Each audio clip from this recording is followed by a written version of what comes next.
नमस्कार, मैं हूं मनोज मानस। हमारी खास पेशकश में आपका स्वागत है और आज हम बात कर रहे हैं भ्रष्टाचार पर शोर, देश की शोर।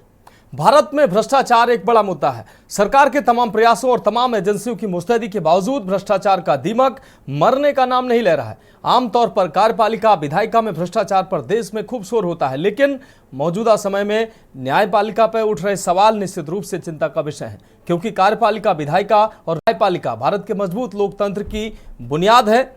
वहीं न्यायपालिका इस नींव की सबसे विश्वसनीय इस नींव का अंग है और पिछले कुछ दिनों से इसी विश्वास पर सवाल उठने से चिंता बढ़ गई है। दरअसल दिल्ली हाईकोर्ट के जस्टिस यशवंत वर्मा के घर मिले नोटों के ढेर ने पूरी न्याय प्रणाली को हिलाकर रख दिया है। भारत में 75 साल के इतिहास में कई ऐसे मौके आए हैं जब न्यायपालिका पर भ्रष्टाचार के आरोप लगे हैं। हाल ही में दिल्ली हाईकोर्ट के जज जस्टिस यशवंत वर्मा के सरकारी आवास पर आग लगने की घटना ने एक बार फिर से इस मुद्दे को सुर्खियों में ला दिया। आग बुझाने के दौरान फायर ब्रिगेड के घर से भारी मात्रा में नकदी मिलने की खबर ने देश भर में हंगामा मचा दिया।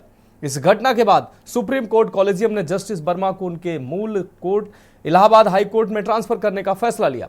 अब मुख्य न्यायाधीश संजीव खन्ना ने उनके खिलाफ जांच के लिए 3 सदस्यीय समिति गठन कर दी है। यह पहला मौका नहीं है जब जजों पर भ्रष्टाचार के आरोप लगे हैं। वहीं न्यायाधीश यशवंत वर्मा का कहना है कि जिस कमरे में नोटों की गड्डियां मिली वह उनके मुख्य आवास से अलग है और कई लोग इसका इस्तेमाल भी करते हैं। दिल्ली उच्च न्यायालय के मुख्य न्यायाधीश देवेंद्र कुमार उपाध्याय को नकदी की कथित बरामदगी पर एक लंबे जवाब में न्यायमूर्ति वर्मा ने कहा है कि 14 मार्च की देर रात होली के दिन दिल्ली में उनके आधिकारिक आवास के स्टाफ क्वार्टर के पास स्टोर रूम में आग लगी थी।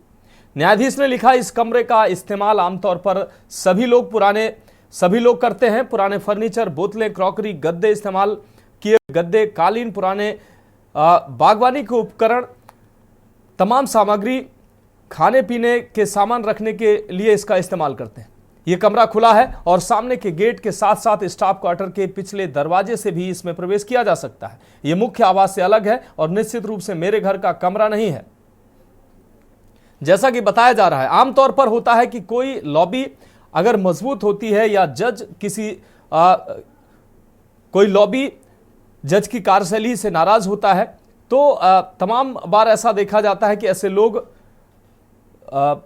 कई मामलों में जब जजों की कार्यप्रणाली कुछ लोगों को या कुछ लॉबी को अच्छी नहीं लगती है तो कई बार ऐसे भी मामले सामने आए हैं कि जजों को बदनाम करने का भी प्रयास किया जाता है। क्या यशवंत वर्मा के मामले में ऐसा ही हो रहा है? कोई इनको बदनाम करने का प्रयास कर रहा है? हालांकि उन्होंने कहा कि जो नकदी मिली है वो हमारे मूल आवास पर नहीं मिली है। क्या कुछ ऐसे लोग हैं जो नहीं चाहते हैं कि यशवंत वर्मा जो है वो दिल्ली हाईकोर्ट में रहें, इसी वजह से उनको फंसाने का प्रयास किया जा रहा है? या कहीं ना कहीं जो मीडिया की सुर्खियां और तमाम जो ये घटनाक्रम चल रहा है इसमें सत्यता है? वहीं दूसरी तरफ उत्तर प्रदेश की ब्यूरोक्रेसी में भी मौजूदा समय में भ्रष्टाचार के आरोप लग रहे हैं। उत्तर प्रदेश में आईएएस अभिषेक प्रकाश के निलंबन का मामला गरमाया हुआ है। कमीशन खोरी में फंसे आईएएस अभिषेक प्रकाश की मुश्किलें कम नहीं हो रही हैं। अब उनकी संपत्ति की विजिलेंस जांच होगी, मुख्यमंत्री ने निर्देश दिए हैं। यूपी शासन ने अभिषेक प्रकाश की विजिलेंस जांच के आदेश दे दिए हैं। अब उत्तर प्रदेश पुलिस की विजिलेंस विंग अभिषेक प्रकाश के संपत्ति की जांच करेगी। इन्वेस्ट यूपी के सीईओ अभिषेक प्रकाश को पहले ही सोलर पावर कंपनी प्रोजेक्ट को मंजूरी देने के एवज में कथित तौर पर घूस लेने के मामले में सस्पेंड किया जा चुका है। शिकायतकर्ता ने बताया कि अधिकारी के कहने पर निकांत जैद की निकांत ने मुझे हिसाब करने को बोला। पूरे मामले के लिए 5% रकम की मांग की गई, यानी कि पूरे प्रोजेक्ट में जो रकम जो लगनी थी उसके 5% की बात फिक्स हुई। अग्रिम रूप में धन मांगा गया। चूंकि मेरे मालिक उत्तर प्रदेश के मुख्यमंत्री से इस प्रोजेक्ट, ये शिकायतकर्ता की जुबानी है, उत्तर प्रदेश के मुख्यमंत्री से इस प्रोजेक्ट के लिए मिले थे। जो शिकायतकर्ता है उसने कहा कि मेरे मालिक मुख्यमंत्री से मिल चुके थे, इसलिए हमने निकांत को मना कर दिया। बाद में मुझे पता चला कि मेरे मामले में संस्तुति होने के बाद पत्रावली में प्रकरण को टाल दिया गया है। इसके संबंध में मूल्यांकन समिति की बैठक हुई थी, जिसमें हमारे प्रकरण के विचार से पूर्व मुझे इन्वेस्ट यूपी के वरिष्ठ अधिकारी ने एक प्राइवेट व्यक्ति निकांत जैन का नंबर दिया और कहा कि उससे बात कर लीजिए। यदि वह कहेगा तो आपका मामला एम्पावर्ड कमेटी और कैबिनेट से तुरंत अनुमोदित हो जाएगा। अब आप अंदाजा लगा सकते हैं कि किस तरीके से तीसरे व्यक्ति, चौथे व्यक्ति के माध्यम से भ्रष्टाचार की जो कहानी, इबारत लिखी जा रही थी। अब सवाल यह है कि कार्यपालिका विधायिका पे तो लगातार ऐसे सवाल उठते रहे, लेकिन कहीं ना कहीं न्यायपालिका पर उंगली उठना, न्यायपालिका पर सवाल उठना देश के लिए अच्छा नहीं है, लोकतंत्र के लिए अच्छा नहीं है। ये जो लोकतंत्र के 3 मजबूत स्तंभ है, सो कॉल्ड जो चौथा स्तंभ है पत्रकारिता, उस पर भी लगातार लांछन आरोप लगते रहे कि पत्रकारिता बिक चुकी है, पत्रकारिता अब वायस्ड हो गई है। तो इस तरीके से अगर चारों स्तंभों की हम बात करें तो अगर चारों स्तंभों पर आरोप लगेंगे तो लोकतंत्र कहां पर होगा, ये मूल सवाल है। और क्योंकि हमारा सवाल इसलिए भी है क्योंकि इस समय जो घटनाक्रम चल रहा है, विधायिका में सरकार के तमाम विधायक, तमाम मंत्री ऐसे हैं जो अधिकारियों पर आरोप लगा रहे हैं, यानी कि कार्यपालिका पर आरोप लगा रहे हैं। वहीं कार्यपालिका के तमाम अधिकारी जो अफसर हैं जो भ्रष्टाचार में लिप्त नजर आ रहे हैं, न्यायपालिका पर सवाल उठ रहे हैं, ऐसे आरोप जो सामने आ रहे हैं। और यशवंत वर्मा की ये जो घटना सामने आई, इसके बाद न्यायपालिका पर भी सवाल उठने लगे हैं। वहीं अगर सो कॉल्ड जो चौथा स्तंभ है पत्रकारिता, उस पर भी जब तब आरोप लगते रहे हैं, तो ये बहुत महत्वपूर्ण हो जाता है कि आखिर लोकतंत्र में ये जो चारों स्तंभ हैं, इन पर जब सवाल उठ रहे हैं तो लोकतंत्र कितना मजबूत है। हम आपको वो बयान सुनाते हैं जिसमें विधायिका संबंधित, यानी कि विधायक उत्तर प्रदेश सरकार में विधायक, भारतीय जनता पार्टी से विधायक नंदकिशोर गुर्जर ने साफ तौर पर आरोप लगाया कि गाजियाबाद के कमिश्नर, उत्तर प्रदेश के चीफ सेक्रेटरी, वो भ्रष्टाचार में लिप्त हैं। वो बयान हम आपको सुनाते हैं और वो साफ तौर पर उस बयान में कह रहे हैं कि किस तरीके से जो सीनियर अधिकारी है वो भ्रष्टाचार में लिप्त है। अब के न्यूज ये आरोप नहीं लगा रहा है, लेकिन कहीं ना कहीं विधायक जब इस तरीके के आरोप लगाएंगे तो कार्यपालिका पर आप समझ सकते हैं किस तरीके से उंगलियां उठ रही हैं। पहले वो विधायक का हम बयान सुनाते हैं। मुख्यमंत्री जी को कहना चाहता हूं, छेड़ो मत, हमने इतिहास बदले, नक्शे बदल जाएंगे उत्तर प्रदेश के। ये अधिकारी बेचारे गरीब सिपाहियों को क्यों पिटवा रहे हो? आप कहो मैं लखनऊ आ रहा हूं 28 के बाद कथा करके, आपके चीफ सेक्रेटरी को फिर कह रहा हूं जो आप धमकी बता रहे हो कि पत्रकार बंधुओं हाथ जोड़ कर नहीं बता रहे, तकलीफ है, मेरे सीना होगा। हम राजस्थान में मारे गए, हमने सीना दिखा, पीठ नहीं दिखाई, तुम्हारी गोलियां कम पड़ जाएंगी, लेकिन इस जुर्म को हम मिटा के रहेंगे। जो उत्तर प्रदेश में गरीब लूट रहा है, व्यापारी लूट रहा है, फर्जी लोग जेल जा रहे हैं, अफीम, चरस, सट्टा, गांजे का कारोबार हो गया है और लोग मर्डर कर दिए जा रहे हैं, मुकदमे नहीं लिख रहे हैं। गाजियाबाद जिले में मैंने प्रभारी मंत्री की मीटिंग में कहा था कि यहाँ मुकदमे लिखे नहीं जाते हैं। एक बहन ज्योति नाम की, उसको गैंगस्टर में भेज दिया, पड़ोसी से 10 लाख लेके गए, बाहर भटक रही है, मुकदमे नहीं लिखे जाते। अब दिखाया जाता है सर गाजियाबाद में 0 हो गया क्राइम, पूरा देश जानता है। आप सर्वे कर लो, पत्रकार बंधुओं, हाथ जोड़ कर कहना है सच्चाई दिखाओ। आप ना डरे इमरजेंसी में, ना डरे अंग्रेजों में, इस देश को आपने आजाद कराया है। उत्तर प्रदेश में निकल जाओगे, अब तक की सबसे भ्रष्ट सरकार है, जनता तराई तराई करी है, रोम लूट रहा है, नीरोबासी बजा रहा है, मुख्यमंत्री जी को गुमराह कर रहे हैं। अधिकारियों का चेहरा महाराज जी को दिखाओ। मुझे उम्मीद है कि महाराज जी कौचली से बाहर निकलेंगे, इन अधिकारियों पे, चीफ सेक्रेटरी पे मुकदमा दर्ज करके जेल भेजें। मैंने प्रण किया हुआ है, कमिश्नर कुछ नहीं है, ये तो खाली लूट करके पैसे दे रहे हैं, ये तो 5 बत्ते शराब पी लेते हैं, पता नहीं किसी को, कभी किसी घटना में जाते हैं। गाजियाबाद से लोग पलायन कर रहे हैं, बहनों के कुंडल छिन रहे हैं, बाहर निकलना बंद कर दिया है, कोई लिख ही नहीं रहा है। कुछ चैनल लिखते हैं और मुकदमे लिख दे जाते हैं। अभी एक पत्रकार बड़े चैनल का रात को उठाया, जो कहीं चेक कर रहे थे इसके घर को, मैंने पता कर लेना पत्रकार बंधुओं, मैंने कहा कि इंस्पेक्टर साहब क्या मामला है, वो कहिए उठा के घेर के लाए वीडियो उसको, पत्रकार को। फिर मैंने संजय प्रसाद जी को कहा, प्रमुख सचिव गृह को, रात को 1 बजे कि मैं थाने में जा रहा हूं, सरकार मेरी है, मेरी भुजाएं फटक रही हैं। ये थाने चौकियां 25 साल से अन्याय के खिलाफ, किसी की सरकार की ताकत नहीं हुई कि हमारे बहन बेटी को कोई छू दे, किसी भाई के साथ अन्याय कर दे और कोई गंदगी फैला दे। उस पत्रकार को रात को पीटा गया। जब मैंने उनको कहा, संजय प्रसाद जी को, उन्होंने फोन किया, तब छूटा। एक पत्रकार नहीं है, जुर्म से जुर्म हो रहा है। कम से कम अपने लिए तो सच्चाई दिखाओ। क्या बिना पैसे दिए कोई काम हो रहा है? कोई हो रहा है क्या? इतनी भ्रष्ट सरकार है। इसलिए माने प्रधानमंत्री से कहना है, लोग आपको भगवान मानते, माने मोदी जी, माने योगी जी को, हम कहीं ना कहीं अब यज्ञ करने जा रहे हैं कि महाराज जी अपने पुराने रूप में आ जाएं। इन अधिकारियों ने कोई तंत्र करा दिया जाकर के कामाख्या जी, मुझे जानकारी प्राप्त हुई है, चीफ सेक्रेटरी ने कामाख्या जी में जाकर के ऐसा तंत्र करा दिया कि महाराज जी की बुद्धि को बांध दिया है। मुख्यमंत्री ऐसे नहीं थे, सारे लोग दुखी हैं, प्रदेश की जनता रो रही है, तो बाहर दिखाया जा रहा है, बाहर के लोग सोच रहे हैं कि उत्तर प्रदेश में रामराज है। जब रामचरितमानस राम कथा नहीं कर सकते, बहन बेटियां निकल नहीं सकती, बलात्कार हो रहे, लूट हो रही है, कहां रामराज है? तो उनमें क्या होगा पता नहीं आपको।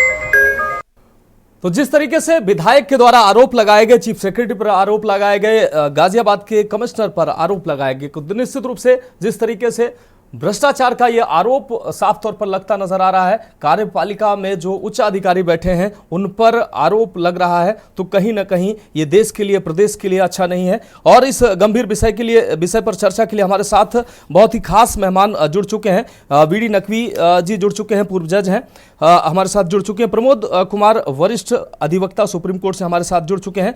इकबाल अहमद वरिष्ठ अधिवक्ता हाईकोर्ट से हमारे साथ, हाईकोर्ट लखनऊ से हमारे साथ जुड़ चुके हैं। जगरूप सिंह जी पूर्व IAS हमारे साथ जुड़ चुके हैं, और नवेद सिकोह जी वरिष्ठ पत्रकार हमारे साथ जुड़ चुके हैं। सभी मेहमानों का चर्चा में बहुत स्वागत करते हुए सबसे पहले वीडी नकवी जी आपके पास आएंगे। वीडी नकवी जी, जिस प्रकार से यशवंत वर्मा जी पर आरोप लगे, मीडिया की सुर्खियां लगातार वो बने रहे, ऐसे में ये देश के लिए कहीं ना कहीं ये अच्छी खबर नहीं है, क्योंकि कार्यपालिका और विधायिका पर लगातार सवाल उठते रहे, और अब ऐसे सवाल अगर न्यायपालिका पर उठेंगे तो ये देश के लिए अच्छा नहीं है, लोकतंत्र के लिए अच्छा नहीं है, क्योंकि विश्वास की जो नींव है ये कहीं ना कहीं दरकती नजर आ रही है। और अब अभी तक इस पर मीडिया की सुर्खियां हैं, यही बात कही जा रही थी, लेकिन अब इस पर आगे बात बढ़ गई है। अब इस पर 3 सदस्यीय जो समिति बना दी गई है, न्यायाधीश यशवंत वर्मा का इस पर कहना है कि जो कमरे में नोटों की गड्डियां मिली वो उनके मुख्य आवास से अलग है, उनकी तरफ से भी सफाई आई, लेकिन कहीं ना कहीं अब 3 सदस्यीय जो कमेटी बनाई गई है, तो स्पष्ट हो जाता है कि कहीं ना कहीं जो धुआं उठ रहा था अब उसमें कहीं ना कहीं सच्चाई है, और उसमें अब जांच की जा रही। क्या कहेंगे आप?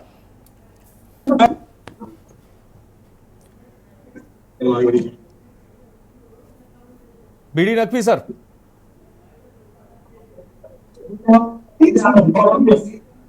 बीडी नकवी सर, क्या आप हमें सुन पा रहे हैं?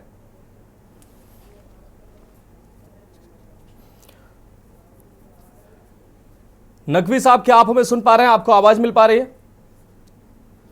तो शायद बीडी नकवी सर तक हमारी आवाज नहीं पहुंच पा रही है, उनके पास दोबारा हम जाएंगे। हमारे साथ प्रमोद कुमार जी जुड़े हुए हैं, वरिष्ठ अधिवक्ता हैं सुप्रीम कोर्ट के। प्रमोद कुमार जी, हम आपके पास आते हैं। प्रमोद कुमार जी, जो ये घटनाक्रम पिछले कई दिनों से चल रहा है, इस घटनाक्रम ने पूरे देश को झकझोर कर रख दिया है, और कहीं ना कहीं झकझोर कर इसलिए रख दिया है क्योंकि न्यायपालिका पर सवाल उठे हैं, और न्यायपालिका पर जब सवाल उठते हैं तो कहीं ना कहीं विश्वास जो होता है, क्योंकि पूरे देश का जो भरोसा होता है न्यायपालिका पर होता है। कोई भी व्यक्ति अगर कुछ बात करता है तो कहता है मैं तुमको कोर्ट में देख लूंगा।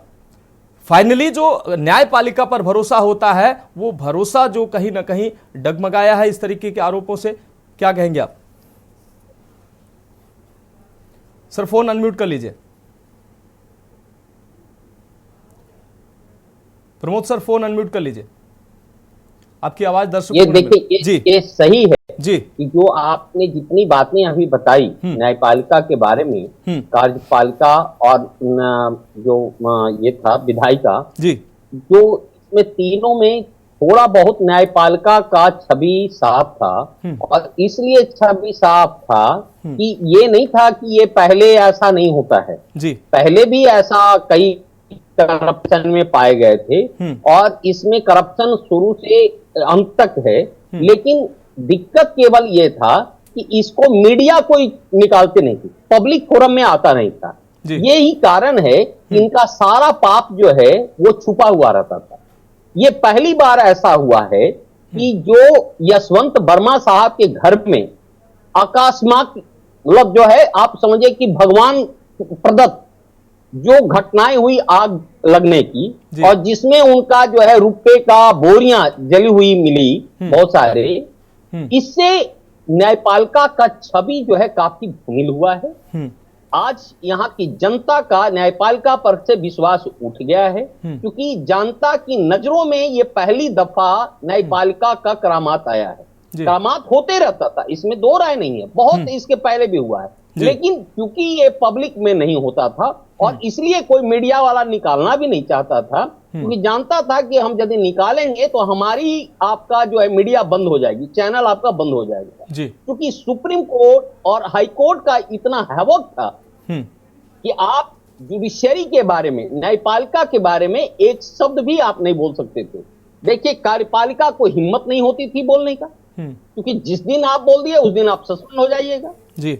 जो ये था आपको ये न्यायपालिका में, और जो विधायक लोग, एमपी लोग थे, क्योंकि वो लोग भी मिल बांट के करते थे जी, तो न्यायपालिका का जो बदस्तूर इस तरह का करामात चलते रहता था जी। आज ये साबित हुआ है, क्योंकि इन पर कोई आरोप नहीं लगा है। ये देखिए, प्राकृतिक रूप से आग लगी, उनकी पीएस ने फोन किया है। आग लगने के जो अग्निशमन के दरमियान ये पाया गया कि जो 4-5 बोरियां पूरा अध जला हुआ 500-500 रुपए का गड्डी पाया गया है। निश्चित रूप से इनका जो व्यवहार है तो दागदार हुआ ही है, बल्कि पूरे न्यायपालिका को भी दागदार साबित किए हैं। और इससे जो भी न्यायपालिका से जुड़े हैं, चाहे जजेज हों या वकील लोग हैं, सारे के सारे शर्मसार हुए। मेरी करीब 32 साल की प्रैक्टिस में मैंने ये महसूस किया जी। कि न्यायपालिका बॉटम टू टॉप कहीं ना कहीं भ्रष्ट में है। खास करके क्रिमिनल केस में यदि हम लोग देखते थे कि चाहे वो बाबू बैठा हुआ है जो आपका मजिस्ट्रेट के पास है, या चाहे ऊपर तक हैं, हर जगह वहां दलाल फिक्स हो गया है। थाने में आप चले जाइए, थाने में भी आज वहां एडवोकेट बैठे हुए रहते हैं, वहां पे भी उनकी दलाल बैठे हुए हैं। कोई काम करवाना हो, ऊपर से नीचे तक के जो है वो भ्रष्टाचार के लिंक एक जुड़ा हुआ है, चैन से जुड़ा हुआ है, और वहां पे न्यायपालिका इस तरह से मिला।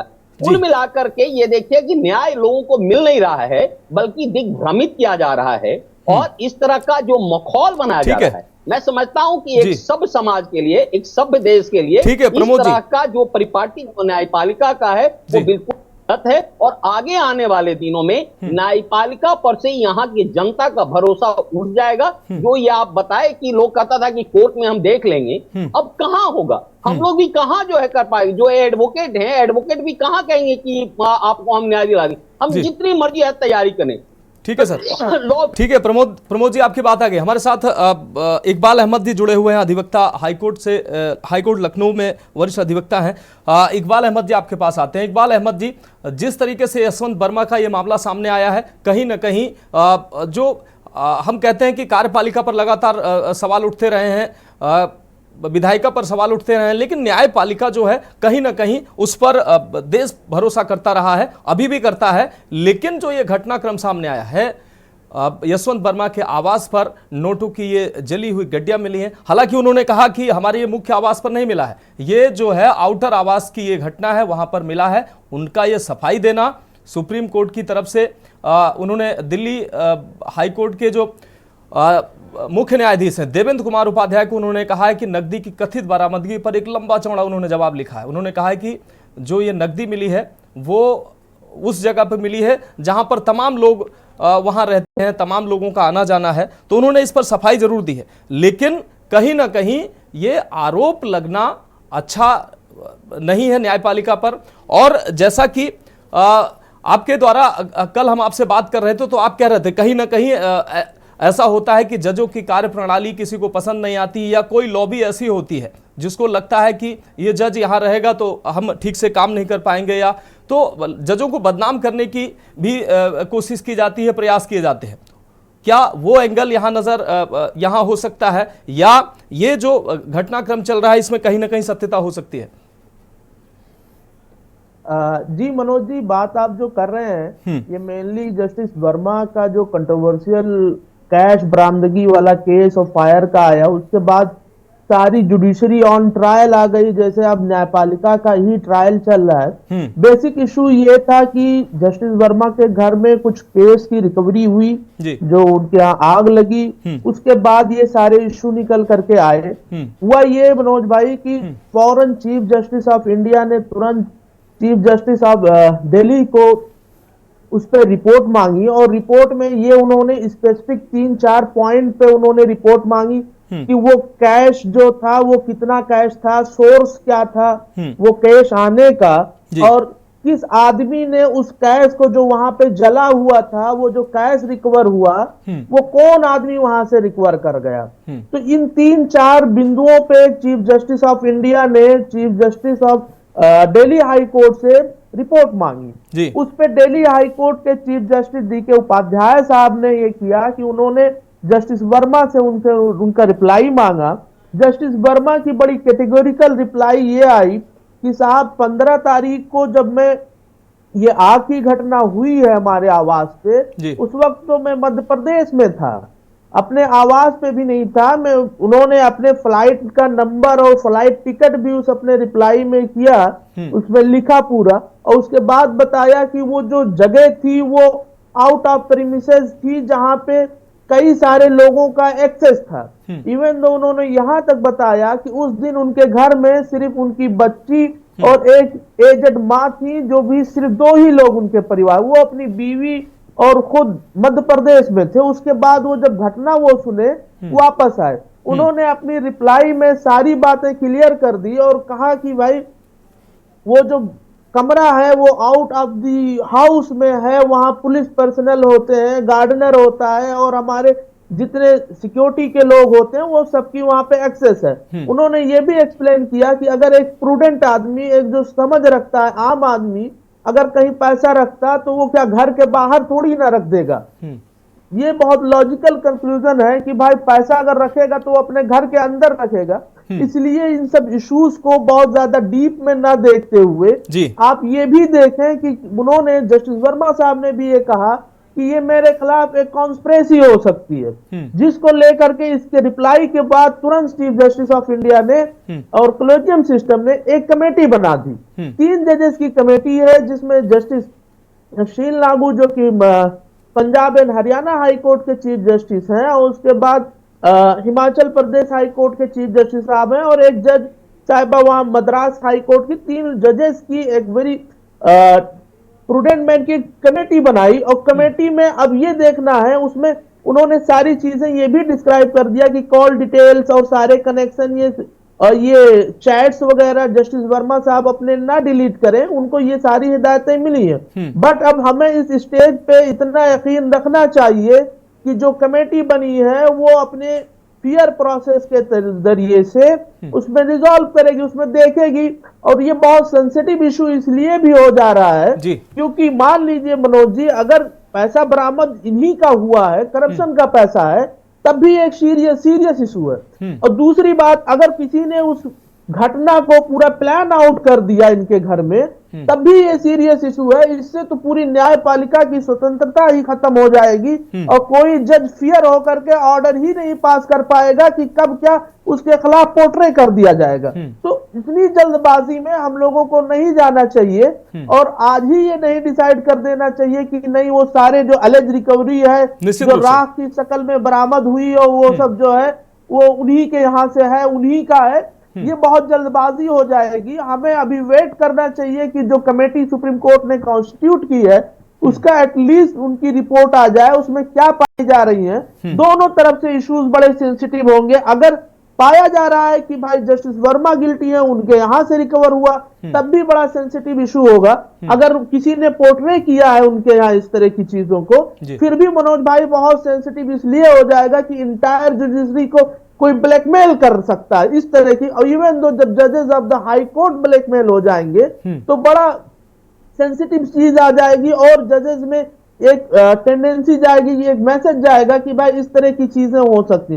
दोनों एस्पेक्ट को हमें ख्याल में रखना चाहिए मनोज भाई, और इसको देखते हुए थोड़ा सब्र के साथ हमें इंतजार करना चाहिए कि कमेटी अपनी रिपोर्ट एटलीस्ट आ जाए, क्योंकि चीफ जस्टिस ने भी ये कहा है कि वो जो रिपोर्ट आएगी हम सुप्रीम कोर्ट की वेबसाइट पे पब्लिश कर देंगे। तो थोड़ा सा सब्र रखते हुए, न्यायपालिका पे कल भी लोगों का भरोसा था, आज भी है। हमें लगता है कि न्यायपालिका पर भरोसा पहले भी था, भरोसा अभी भी है। यहाँ जो सिस्टम है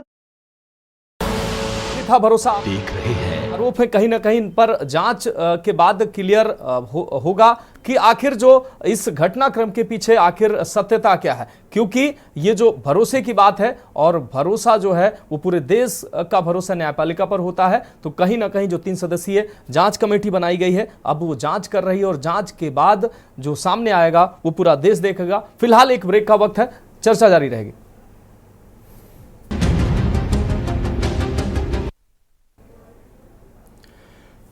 तो ब्रेक के बाद हमारी खास पेशकश में एक बार फिर से आपका स्वागत है और हम बात कर रहे हैं भ्रष्टाचार पर शोर, देश किस ओर। और सीधे चर्चा पे आते हैं। बीडी नकवी जी पूर्व जज हमारे साथ जुड़े हुए हैं। इसके अलावा तमाम मेहमान हमारे साथ जुड़े हुए हैं। बीडी नकवी सर, आपके पास आएंगे। बीडी नकवी सर, जिस तरीके से जस्टिस यशवंत वर्मा के आवास पर अधजले नोटों की गड्डियां मिली, फायर ब्रिगेड को ये गड्डियां मिली, उसके बाद जो है पूरे देश में ये जो मुद्दा है वो गर्मा गया, मीडिया की सुर्खियां बनी। और अब इस घटनाक्रम में चीफ जस्टिस ने 3 सदस्यीय कमेटी बना दी है। काफी सेंसिटिव ये मुद्दा है और जो आरोप हैं वो आरोप गंभीर इसलिए हो जाते हैं क्योंकि न्यायपालिका पर आरोप हैं, न्यायपालिका से जुड़े व्यक्ति पर आरोप हैं, इसलिए आरोप सेंसिटिव हो जाते हैं, मामला सेंसिटिव हो जाता है और आरोप गंभीर हो जाते हैं। इस पूरे प्रकरण को लेकर क्या कहेंगे आप?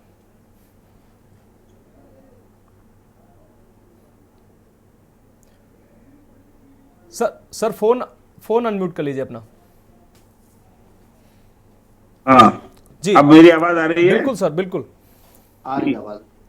जी, ये आवाज आ रही है ना? बिल्कुल सर, आपकी बेहतर आवाज आ रही है। देखिए, ऐसा है कि बहुत ही अफसोसनाक वाकया है जी। जो कुछ भी हुआ, जाहिर है उससे सच झुक गया सबका, और मैं जज हूँ इसलिए मुझे और अफसोस है। लेकिन उससे ये हुआ कि कम से कम एक्सपोजर हो गया जो जुडिशियल इंस्टीट्यूशन में हो रहा था। हमने देखा जो जजमेंट आए, अयोध्या आया और रेपिल आए, सब में गड़बड़ हुई। लेकिन इस जजमेंट के बाद कम से कम ये बात आ गई कि जुडिशरी में करप्शन किस लेवल का है। अब कमेटी बन गई है, फैसला होगा, इसमें कोई शक नहीं है। लेकिन थिंग्स स्पीक फॉर इटसेल्फ। इतना पैसा बरामद होना उनके घर से ये खुद बताता है, इसमें कोई एविडेंस की जरूरत नहीं है। अब इतनी सी बात है कि ऑनरेबल सुप्रीम कोर्ट क्या फैसला लेगा।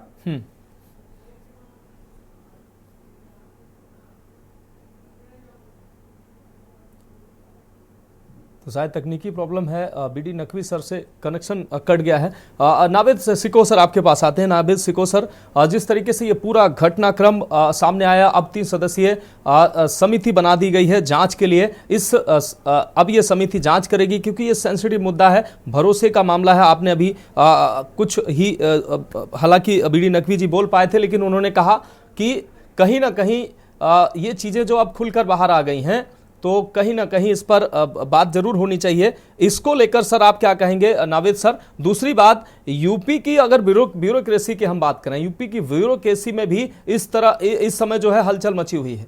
तमाम जो है अधिकारियों पर आरोप लग रहे हैं। कुछ अधिकारी अभी हाल ही में आपको बता दें निलंबित भी किए गए हैं और अब बड़े पैमाने पर जांच पड़ताल चल रही है और ये साफ तौर पर सामने आ चुका है। अभिषेक प्रकाश के निलंबन के बाद अब जब जांच की प्रक्रिया आगे बढ़ी है तो कई जो माननीय है, कई अधिकारियों में हड़कंप मचा हुआ है। नावेद सर, के सवालों का जवाब देने से पहले हमारे साथी पैनलिस्ट इकबाल साहब जो कह रहे थे, मैं उस बात को दोहराता हूं जी कि बड़ा सब्र करिए, बहुत इंतजार करिए, अभी सारे पहलुओं को देखा जाए। जांच हो रही है, इंतजार करिए जी। इंतजार कौन करे? देश इंतजार नहीं करता है। अब माहौल थोड़ा दूसरा हो गया है। अब मीडिया के हाथ में कुछ नहीं है। मीडिया तो ये हमेशा सोचती है कि न्यायपालिका का मामला है, फूक फूक के हम खबर चलाएंगे, फूक फूक के एक अल्फाज बोलेंगे। लेकिन अब दौर बदल गया है। पिछले 10, 20 या 15 साल से देश के हाथ में मीडिया है, सोशल मीडिया है। जनता 140 करोड़ की जनता हर मुद्दे पर सवाल उठाती है, सवाल पूछती है और तमाम बातें करती है। वो स्वतंत्र है, उसको जो लगता है वो कहती है, उसको कोई नहीं रोक सकता।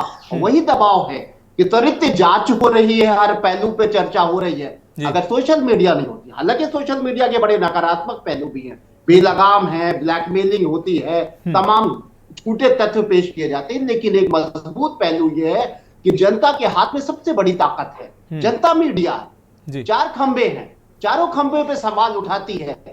हम मीडिया से जुड़े हुए हैं, हमारे ऊपर भी सवाल उठाती है, हमें भी दलाल कहती है अगर हम एक पक्ष की बात कहते हैं। चैनल्स पे, अखबारों पे सवाल उठता है और स्वागत है उन सवालों का, भले ही उन सवालों में कटुता है, भले ही उन सवालों में कड़वाहट है और एक पक्ष की बात और क्रोध है, गुस्सा है, लेकिन वो सवाल इसलिए जरूरी है क्योंकि उनके हाथ में जनता सर्वोपरि है, जनता सबसे बड़ी ताकत है। उनके हर सवाल के सामने सिर झुकाना पड़ता है। वो मीडिया पे सवाल उठाती है, वो नौकरशाही पे, कार्यपालिका पे सवाल उठाती है, मीडिया पे सवाल उठाती है, और जो मीडिया बिका हुआ है वो शर्मिंदा होता है, वो पशेमान होता है, जनता उससे वाकिफ होती है।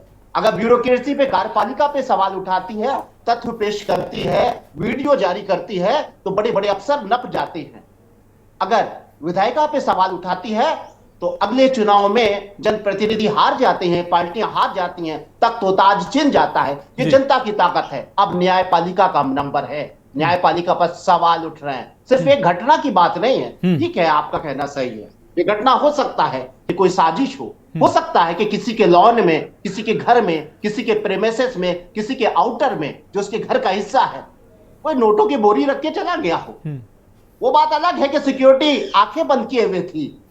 सिक्योरिटी क्या कर रही थी? तो सिक्योरिटी होती है ना, कोई भी प्रेमिसेस उनके एरिया में आता है, भले ही उनका लॉन हो, भले ही उनका बगीचा हो, भले ही उनका वो आंगन हो जो ड्राइंग रूम और लिविंग रूम से अलग हो, लेकिन सिक्योरिटी तो होती है। वहां नोटों के बोरे कोई रख गया, अगर कटे हुए सिर रख जाता तो बिल्कुल कौन जिम्मेदार था? सिक्योरिटी क्या कर रही थी? कौन सी सिक्योरिटी थी? आंखें बंद किए हुए थी, मरी हुई सिक्योरिटी थी। क्या जिम्मेदारी जज साहब के नहीं थी जो उस घर के मुखिया हैं? सरकारी प्रेमिसेस थी। सवाल अलग हैं, फिर भी मान लेते हैं कि वो साजिश थी। बहुत सारे मामले हैं। मैंने कहा ना, मीडिया पे सवाल उठे, मीडिया सुधरेगी। न्यायपालिका पे सवाल उठ रहे हैं तो उस न्यायपालिका सुधरेगी। ये बात बिल्कुल सही है। ये बात भी आपकी डिबेट में उठी कि हम कई पहलुओं से बोलने में डरते हैं न्यायपालिका। बिल्कुल, ये हमारी नासमझी है। किस पहलू पे हमें बोलने से बचना चाहिए वो पहलू अलग है, लेकिन कई बिंदु ऐसे हैं जिस पर हमें बोलना चाहिए, लेकिन हम डर के मारे नहीं बोलते हैं। बिल्कुल व्यवस्था पे बोलना चाहिए। एक तो पिक्चर भी बनी थी कि तारीख पे तारीख, तारीख पे तारीख, तारीख पे कब न्याय दोगे जब इंसान मर जाएगा। 156 भी बिल्कुल निर्दोष लोगों के ऊपर मुकदमा करने का एक रास्ता था। अमेंडमेंट हुए ना, बदलाव हुए ना, जांच होगी तब लिखा जाएगा मुकदमा। ये तो ब्लैकमेलिंग का एक हथियार बन गया था जी। बहुत सारे एरर है। कहते तो लोग ये भी हैं, ये फैसला सुनाते वक्त भी ये देखता है जज कि हमें आगे क्या करना है।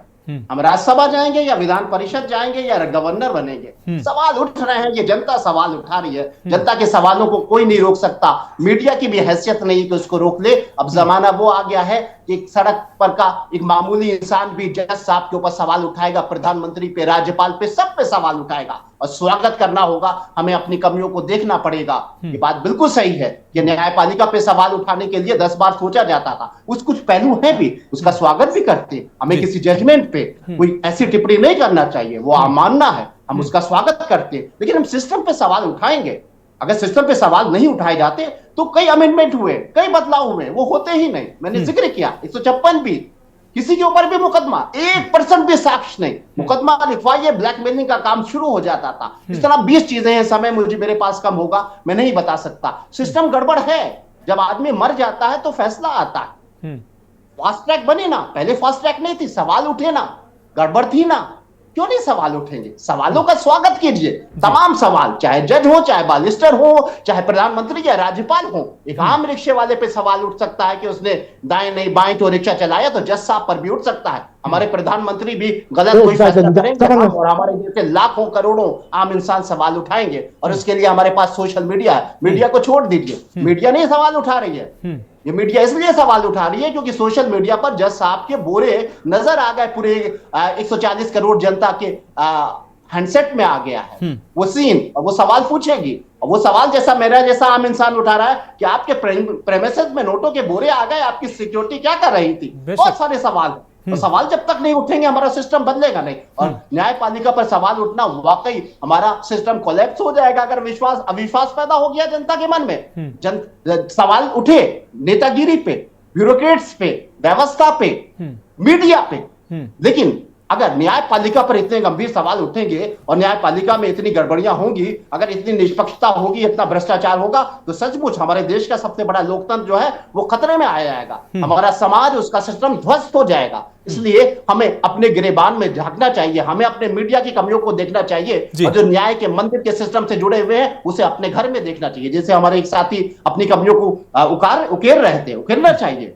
हमें अपने अंदर की, अपने पेशे से जुड़ी हुई, अपने प्रोफेशन से जुड़ी हुई एक एक कमी की ताक झांक करके उसको सुधारना चाहिए, ना कि उसको चादर ढक के उसको छुपाना चाहिए। मैं डंके की चोट में 20 साल से पत्रकारिता से जुड़ा हुआ हूं, और पत्रकारिता की एक एक एरर, एक एक कमजोरी, एक एक निष्पक्षता ना छोड़कर कहीं ना कहीं पक्षपात करना, दलाली करना, सत्ता की चाटुकारिता करना, हमारे जैसे हजारों छोटे मोटे मीडिया कर्मी सवाल उठाते हैं अपने पेशे के ऊपर। सवाल उठते रहे सर, और लगातार आरोप लगते रहे। सिस्टम सुधरेगा कैसे? हमारी मीडिया पाक और साफ होगी? आप भी उठाइए। आप न्याय के मंदिर की व्यवस्था से जुड़े, आपका देश, पूरा देश आपके ऊपर विश्वास करता है। चौथे स्तंभ में सबसे मजबूत स्तंभ है। अगर वहां ये सब होने लगा ना तो बहुत अनर्थ हो जाएगा। बिल्कुल सर, सब कुछ तबाह हो जाएगा, बिल्कुल सर, बिल्कुल सर। आप हमारे साथ जुड़े रहिए। जगरूप सिंह सर, पूर्व आईएएस हमारे साथ जुड़े हुए हैं, बहुत देर से इंतजार कर रहे हैं। सर आपसे, आपके पास आते हैं। सर आपने सभी पैनलिस्ट को सुना, आपसे सर सवाल जज साहब से जुड़ा हुआ तो सवाल है ही है। ब्यूरोक्रेसी में जो इस समय सवाल लगातार उठ रहे हैं, अभिषेक प्रकाश के निलंबन के बाद प्रदेश में जो उथल पुथल मची हुई है, हड़कंप मचा हुआ है, लगातार जांचें चल रही हैं, कार्रवाइयों का डर अधिकारियों में बना हुआ है।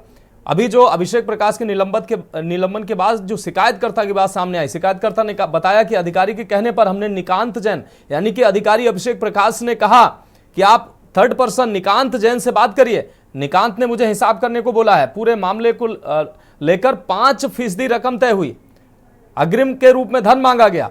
अब जब उस शिकायतकर्ता ने कहा कि जो हमारे हेड हैं, हमारे मालिक हैं, वो सीधे मुख्यमंत्री से मिल चुके हैं, तो वो निकांत जैन के द्वारा कहा गया कि आपके मालिक किसी से भी मिल लें, कोई भी उनका हेड हो, लेकिन आना तो हमारे पास ही पड़ेगा, हमारे साहब के पास ही आना पड़ेगा। इस तरीके की बयानबाजी एक बड़ा अफसर या उससे जुड़ा व्यक्ति कर सकता है क्या? खुलेआम इस तरीके के भ्रष्टाचार की बात अधिकारी करेंगे, वो भी इतने बड़े पोजीशन पर बैठे अधिकारी? कहां कार्यपालिका कहां जा रही है सर?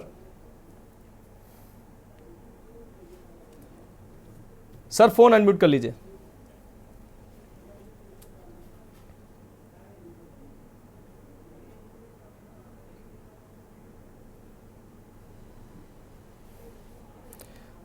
हेलो सर, आपकी आवाज मिल पा रही है? आवाज आ रही? बिल्कुल सर, आप अपनी बात रखें। हाँ, मैं ये कहना चाहूंगा, सर्वप्रथम तो मैं ये कहना चाहूंगा कि लोक जीवन में आचरण की भ्रष्टता न केवल निंदनीय है, ये दंडनीय है। ये किसी भी स्तर पे की जाए, चाहे कार्यपालिका के स्तर पे की जाए, चाहे ये विधायिका के स्तर पे की जाए, चाहे ये लोकतंत्र के चतुर्थ स्तंभ मीडिया के जरिए की जाए। कुल मिलाकर लोकतंत्र के सभी प्रहरी हैं। इनमें से न्यायपालिका चूंकि वैलिडेशन देती है, तो न्यायपालिका का भ्रष्ट आचरण समाज में कहीं ना कहीं ज्यादा गहरे संकेत देते। जॉर्ज ऑरवेल ने एक किताब लिखी, all animals are equal but some animals are more equal. तो जुडिशरी से लोग उम्मीद रखते हैं कि दूसरे ऑर्गन अगर अपनी सत्ता का दुरुपयोग करेंगे, कहीं ना कहीं आचरण की भ्रष्टता में लिप्त होंगे, कहीं ना कहीं लोगों के अधिकारों का उल्लंघन करेंगे, तो हमारी जो संवैधानिक व्यवस्था है उसमें न्यायपालिका को न केवल एक अंग के रूप में, सरकार के अंग के रूप में उसको साक्षीकृत किया गया है, साथ में उसको ये दायित्व भी दिया गया है कि वो संविधान की रक्षा करे और उसका गलत प्रयोग शासन के दूसरे अंग करे तो उनपे भी कार्रवाई करे। प्रस्तुत प्रकरण में जो जज साहब का ये कहना मैं समझता हूं स्वीकार योग्य नहीं है कि साहब जो आउट हाउस में रकम मिली है, अब तो माननीय सर्वोच्च न्यायालय ने 3 जज की जो जांच कमेटी बनाई है, सुप्रीम कोर्ट की कम्युनिकेशन संभवतः ये आ गई है कि जज के घर रकम मिली है। और रकम मिलना, पहली बात तो यही, कल तक तो यही बात थी कि रकम मिली है या नहीं मिली। आज ये है कि रकम मिली है, आउट हाउस में मिली है। मिली है। अब आउट हाउस भी किसी भी प्रेमाइजेज का उसकी सारी गतिविधियों के लिए जिसका भी आउट हाउस है वो उत्तरदायी है। बिल्कुल। जो कही गई ना हमसे वो जमाना कह रहा है, अगर उनके कहने से कुछ नहीं, ये तो जांच का विषय है। ये तय हो ही जाएगा आज या कल कि ये कोई साजिश थी या दरअसल में वो भ्रष्ट आचरण में लिप्त थे। आउट हाउस में जब इतनी भारी रकम मिल सकती है तो हो सकता है इंटरनल हाउस में तो और भी कुछ ज्यादा मिल सकता है। तो ये भी एक शंका आशंकित करता है। फोर्टिफाइड हाउस में रकम का मिलना ये कोई अच्छी ट्रेंड नहीं है, ये संकेत अच्छे नहीं सर, है। दोनों सूरतों में ये स्थिति खतरनाक है। दोनों सूरतों में सर स्थिति, आप बताएं सर मैं कह रहा हूं दोनों सूरतों में स्थिति खतरनाक है। अगर साजिश है तो भी खतरनाक है और अगर वास्तविकता है तो भी खतरनाक स्थिति है। बिल्कुल। और मैं स्वागत करूंगा माननीय सर्वोच्च न्यायालय के इस कदम का कि उन्होंने 3 जजों की एक जांच समिति बनाई, क्योंकि अन्य एजेंसियां अगर भ्रष्टाचरण करती हैं तो राजनीतिज्ञ अगर भ्रष्टाचरण करता है तो उस पर जनमत का दबाव है, वो चुनाव हारता है, मीडिया का दबाव है और जनशक्ति का दबाव है, कहीं ना कहीं दूसरी एजेंसियां भी, चाहे सीबीआई है, ईडी है और स्टेट अन्वेषण ब्यूरो है, वो भी उनके मिसयूज ऑफ पावर को या भ्रष्टाचरण की लिप्तता है, रिश्वतखोरी को, वो उनको नैब कर सकते हैं। लेकिन सुप्रीम कोर्ट की स्वतंत्र इकाई होने की वजह से उसका अनुरक्षण करना भी स्वतंत्र इकाई के रूप में सुप्रीम कोर्ट या उच्च न्यायपालिका इकाई है कि अगर न्यायपालिका में कोई भ्रष्टाचरण है तो उसके स्वयं प्रहरी न्यायपालिका ही है। सर जगरूप सर हो जाते हैं। ब्यूरोक्रेसी के भ्रष्टाचार पर भी कुछ बता दीजिए। नौकरशाही का आचरण है, शासन और प्रशासन का आचरण है, उसके लिए एजेंसियां बनी हुई हैं। अभी जो उत्तर प्रदेश में माननीय मुख्यमंत्री ने निलंबित किया, उनको बताया गया किसी दलाल के मार्फत उन्होंने इन्वेस्टमेंट ब्यूरो के एक पदानुसांग पे कार्य करते हुए भ्रष्टाचरण किया, तो संभवतः कोई संकेत, कोई सूचना उनके पास होगी। जो मिडिल मैन पकड़ा गया है उस कथित तौर पे दिए गए बयान के आधार पर उनको ठीक निलंबित किया गया। न केवल निलंबन अपने आप में कभी भी पनिशमेंट नहीं होता, निलंबन करके तो कुछ दिनों के बाद उसको फ्लैशबैक में डाल दिया जाता है और फिर मुख्य धारा में अधिकारी या लोक सेवक आ जाता है, तो ये काफी नहीं है। निलंबन के पश्चात उनका यह भी देखा जाना चाहिए कि किन किन पदानुसांगों पे उन्होंने काम किया, उन्होंने आय से अधिक संपत्ति तो अर्जित नहीं की, तो आय से अधिक संपत्ति हो तो डीपीएस का भी केस उन पे बनना, disproportionate asset to his income, इसका भी वो देखा जाना चाहिए। साथ में जो उत्तरदायित्व है वो सत्ता है, कभी भी एक उत्तरदायित्व है। लोक सेवक को या जनप्रतिनिधि को या न्यायपालिका को जो भी सत्ता मिलती है, अथॉरिटी मिलती है लोगों को प्रभावित करने की, तो उसका प्रयोजन तो यह होता है कि उसको उत्तरदायीपूर्ण ढंग से जिन लोगों के लिए वो सत्ता मिली है उनके हक में, उनके कल्याण के लिए उसको उपयोग करें। लेकिन सत्ता को कई लोग व्यक्तिगत लेकिन जगरूप सर हम आए दिन नतीजतन न केवल समाज में गलत संदेश देता है। जगरूप सर हम आए दिन थाने, तहसील और अब समाज कल्याण विभाग और तमाम विभागों के भ्रष्टाचार की हम बात करते हैं, लेकिन भ्रष्टाचार का बड़ा रूप जो है उच्चाधिकारी जो हैं वो भ्रष्टाचार में पूरी तरीके से लिप्त हैं। तो नीचे भ्रष्टाचार क्यों नहीं होगा जब सीधे 5% की मांग की जा रही है प्रोजेक्ट को दिलाने के नाम पर? तो जो अधिकारी लखनऊ में बैठा है, प्रमुख सचिव, मुख्य सचिव लेवल का अधिकारी, अगर इस तरीके के कार्यों में लिप्त होगा तो नीचे के अधिकारियों में, नीचे के कर्मचारियों में कैसा मैसेज जाएगा? फिर तो व्यवस्था ही पूरी कोलैप्स कर जाएगी। मनोज जी, आपने अपने विधायक का भी वक्तव्य दिखाया। हाँ, अपने विधायक का भी वक्तव्य दिखाया। ट्रांसपेरेंसी इंटरनेशनल जो संस्था है उसमें भारत की रैंक कोई भ्रष्टाचरण में कोई बहुत अच्छी नहीं है, सुखद नहीं है। इससे ये जाहिर होता है कि लोक जीवन में जितने भी हम लोक प्रदाता के रूप में, लोक सेवा प्रदाता के रूप में काम करते हैं, उनमें सब में भ्रष्टाचरण होता है। क्लास 4 से लेकर चीफ सेक्रेटरी तक कहीं पर भी पारदर्शी ढंग से सेवाएं नहीं दी जाती। बहुत जो सत्ता है, बहुत ईमानदारी से सर आप पूर्व IAS हैं और बहुत ईमानदारी से इस बात को आपने स्वीकार किया है। आपको साधुवाद इसलिए क्योंकि आपने पूरी ईमानदारी से आपने स्वीकार किया है। बहुत लंबे समय तक आप सेवा में रहे हैं सर, लेकिन इतनी ईमानदारी से आपने स्वीकार किया, इसके लिए आपको साधुवाद। मनोज जी, मुझे ही साधुवाद की बात नहीं है, मैं तो ये भी कहना चाहता हूं कि अगर इस ढंग से एक अंतिम जो आस्था का आयाम न्यायपालिका थी उस पर भी अगर उंगलियां उठेंगी तो कहीं ना कहीं देश अराजकता की ओर जा रहा है। बिल्कुल जाएगा, बिल्कुल जाएगा। जनता बर्दाश्त करती आ रही, राजनीतिक भ्रष्टाचरण को, नौकरशाही के भ्रष्टाचरण को, और कहीं ना कहीं मीडिया को भी ये मान के भाई ये व्यवसाय है, इनके भ्रष्ट आचरण को जनता समायोजित भी कर लेती है और उनको दंड भी दे देती है। क्योंकि लोकतंत्र में निर्वाचन प्रक्रिया में अगर कोई सरकार अपने अधिकारियों को ठीक ढंग से नियंत्रित नहीं करती या उनके आचरण की भ्रष्टता को बर्दाश्त करती है तो अगले चुनाव में हरा देती है बिल्कुल, जनता। बिल्कुल लेकिन न्यायपालिका चूंकि एक अक्षुण्ण है, उससे उंगली उठाना, उसमें आस्था का कम होना, आस्था के आयाम का, तो ये समझ लो कि ये मुख्य सिरा और आधार गिर रहा है संविधान का। बिल्कुल सर, आपकी बात आ गई सर आपकी बात आ गई। हमारे साथ इकबाल अहमद जी जुड़े हुए हैं। इकबाल अहमद जी, एक बार फिर से हम आपके पास आएंगे। कम शब्दों में इकबाल अहमद जी, जिस तरीके से अब ये घटनाक्रम चल रहा है, कहीं ना कहीं सवाल जब ऐसे आरोप जब सामने आते हैं, मीडिया की सुर्खियां जब न्यायपालिका से जुड़े लोग जब बनते हैं, तो कहीं ना कहीं व्यवस्था के कोलैप्स होने का डर रहता है, क्योंकि विश्वास से जुड़ा मामला है। तो कहीं ना कहीं इस पर सवाल जरूर होना चाहिए, और जब सवाल उठते हैं तभी उन पर निराकरण की बात होती है और उन पर जो सुधार की बात होती है। इकबाल अहमद जी।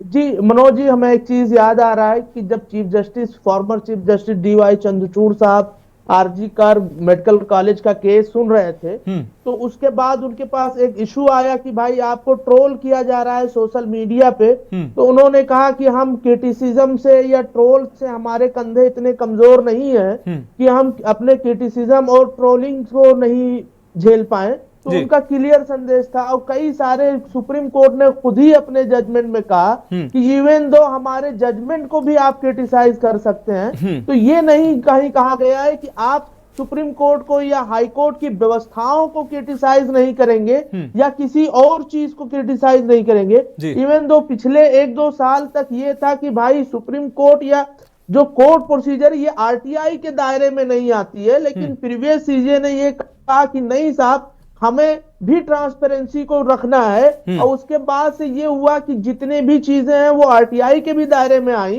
और फिर उसके बाद जितने कॉलेजियम के रिकमेंडेशन होते हैं, जैसे किसी को जज बनाना है या किसी को ट्रांसफर करना है, किसी के खिलाफ इंक्वायरी शुरू हो गई, तो वो सारे रिकमेंडेशन और स्टेटमेंट सुप्रीम कोर्ट की वेबसाइट पे खुद पोस्ट होने लगे। तो ट्रांसपेरेंसी से या क्रिटिसिज्म से कभी भी न्यायपालिका दूर अपने आप को नहीं करती है जी। और दूसरी बात, जैसे नकवी साहब ने कहा कि अब अदालतों पे भरोसा लोगों का हट रहा है, तारीख पे तारीख मिल रही है, तो इसमें एक बहुत बड़ा रोल एग्जीक्यूटिव का होता है। इसलिए हम आपको बताएं कि अभी एक एग्जांपल मैं देता हूं, इलाहाबाद हाई कोर्ट का, जहां हम लोग रह रहे हैं, वहां जजों की स्ट्रेंथ है 160, फिलहाल नियुक्ति है 78। अब आप ये कंपेयर करिए कि 50% से ज्यादा कोर्टें बंद हैं, तो आप क्या अज्यूम करेंगे कि भाई आपकी तारीखें बड़ी तेजी से चलेंगी और डिस्पोजल केसेस का बहुत जल्दी होगा। तो ये सारी चीजें आपको देखना चाहिए। और चूंकि कॉलेजियम सिस्टम ये होता है कि एग्जीक्यूटिव एक्शन से नहीं होता, जुडिशरी खुद ही करती है ये। Let me complete, then after you can so let me, हम बता रहे हैं आपको जी। सर मनोज जी आप सुनिएगा ये बात कि कॉलेजियम सिस्टम सिर्फ नाम को रिकमेंड करती है, क्लेरिफिकेशन और अपॉइंटमेंट लॉ मिनिस्ट्री के यहाँ से आता है। अभी जब एक PIL हमारे यहाँ इनिशिएट हुई पिछले 10-15 दिन पहले हाई कोर्ट में, तो उन्होंने ये पूरा डेटा दिया कि भाई 2-2, 3-3 साल से लोगों का कॉलेजियम का रिकमेंडेशन आपके यहाँ पेंडिंग है, आप क्लियर नहीं कर रहे हैं नाम को, और नाम को क्लियर नहीं कर रहे हैं, इसलिए वैकेंसी ऐसे की ऐसे बनी पड़ी हुई है। अब जैसे मान लीजिए 80 लोगों की वैकेंसी का कॉलेजियम ने रिकमेंडेशन भेज दिया है, तो आप क्या करते हैं, गवर्नमेंट उसमें ये करती है कि IP की रिपोर्ट, फलानी रिपोर्ट, सारी रिपोर्ट, फाइनली उसको लॉ मिनिस्ट्री और फिर प्रेसिडेंट ऑफ इंडिया के जरिए से नोटिफिकेशन होता है। बिल्कुल, तो कहीं ना कहीं पेंडिंग है जी। तो इसको भी एक बड़ा इंपॉर्टेंट पहलू से देखना चाहिए, जो पेंडेंसी की बात है। बिल्कुल। और रही बात क्रिटिसिज्म से, तो न्यायपालिका प्रोटोकॉल है, ऐसा है, स्टैंडर्ड प्रोसीजर SOP बनी हुई है, ऐसा नहीं है। कभी कोई क्वेरी होती तो वो पूरी लिस्ट पे नहीं होती। मैं उल्लेखनीय है कि जब हिमाचल के एक जज को रोका गया था, फिर उसको दोबारा कॉलेजियम ने करके भेज दिया, तो सरकार के पास कोई चारा नहीं था। ये बात सही है, थोड़ी बहुत प्रोसीजरल लैचेज होते, लेकिन इसका एसओपी बना हुआ है अपॉइंटमेंट का, और लोअर जुडिशरी में भी और अपर जुडिशरी में भी अपॉइंटमेट मोटे तौर से, न केवल सलाह से नहीं होते जी, शब्द है। ठीक है जगरूप सर, ठीक है, ठीक है जगरूप सर। नावेद सर एक बार फिर से आपके पास आएंगे। और बहुत छोटी सी टिप्पणी सर, जिस तरीके से हमने दिखाया कि विधायक अधिकारियों पर आरोप लगा रहा है कि वो भ्रष्टाचार में लिप्त हैं, अधिकारी कहीं ना कहीं भ्रष्टाचार में इस तरीके से लिप्त हैं जिसकी तस्वीरें सामने आ रही हैं, मीडिया पर लगातार सवाल उठते रहे हैं कि वो मीडिया बिक चुका है, तमाम आरोप जैसा कि आपने बताया अभी। उसके बाद अब न्यायपालिका पर इस तरीके के प्रश्न, उंगली उठना, कहीं ना कहीं लोकतंत्र की ये जो 3 जो मुख्य स्तंभ और चौथा सो कोल्ड स्तंभ जो है, इस पर इस तरीके की उंगली उठना लोकतंत्र के लिए ये कितना घातक है सर? घातक है, काफी खतरनाक है, चिंता का विषय है, इस बात में कोई शक नहीं है।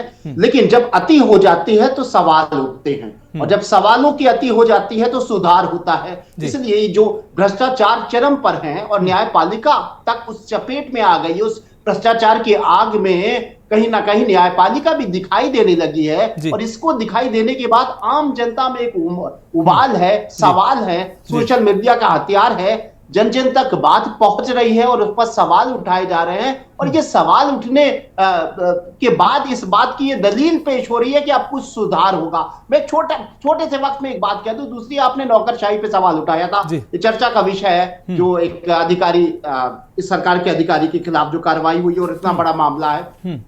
देखिए, ऐसा है कि हमारे लोकतंत्र की तारीफ इसलिए की जाती है क्योंकि लोकतंत्र में हमारे भ्रष्टाचार से लड़ने के तमाम तरीके हैं। अगर सत्ता में भ्रष्टाचार कहीं हो रहा है तो विपक्ष का यह दायित्व होता है कि उसको उजागर करे। विपक्ष को भी जनता ही चुनती है इसलिए कि हमने इसको सत्ता सौंपी है और तुम्हें निगरानी के लिए चुना है, कि हमने इस पर भरोसा किया, अगर भरोसा टूटे तो तुम सवाल उठाना। दूसरा, आम जनता को अधिकार दिए गए हैं, तमाम RTI दिया गया है, राइट टू इंफॉर्मेशन के तहत आप कुछ पूछ सकते हो, शिकायत कर सकते हो। न्यायपालिका है, भ्रष्टाचार अगर आपको दिख रहा है तो आपकी नहीं सुन रही तो न्यायपालिका चले जाइए। लेकिन मुझे योगी सरकार में योगी सरकार की एक खूबी नजर आई, और मुझे इस बात का बड़ा गर्व है कि हमारे मुख्यमंत्री योगी आदित्यनाथ हैं, वो अपनी ही सरकार की भ्रष्ट व्यवस्था को खुद ही उठा रहे हैं और उसका ठीक है सर, ठीक है नावेद सर माफ कीजिएगा, नावेद सर माफ कीजिएगा, एक छोटी सी टिप्पणी प्रमोद जी से लेना चाहेंगे। प्रमोद जी, अब इस व्यवस्था पर जब उंगली उठने लगे हैं, आपकी आखिरी टिप्पणी क्या कहेंगे आप? इस पर भरोसा बरकरार रहे तो क्या करना चाहिए?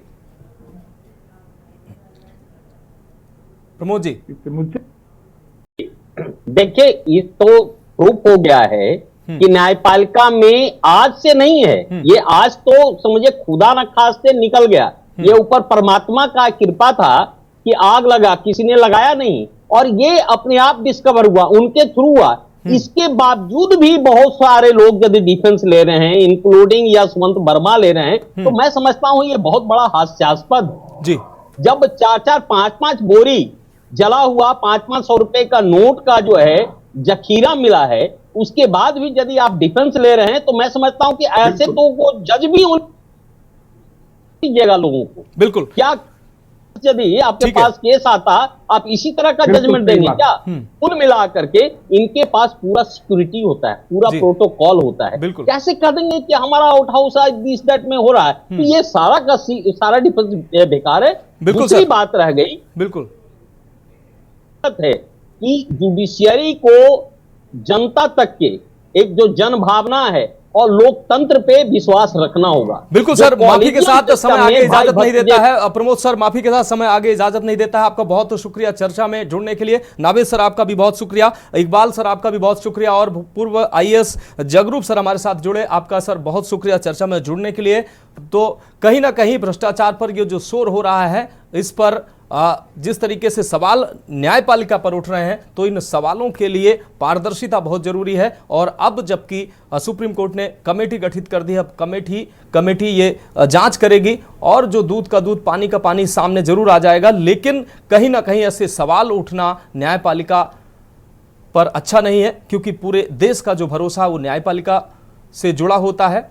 फिलहाल हमारी खास पेशकश में अभी के लिए मेरे साथ इतना ही, मुझे दीजिए इजाजत और आप देखते रहिए के न्यूज़ इंडिया।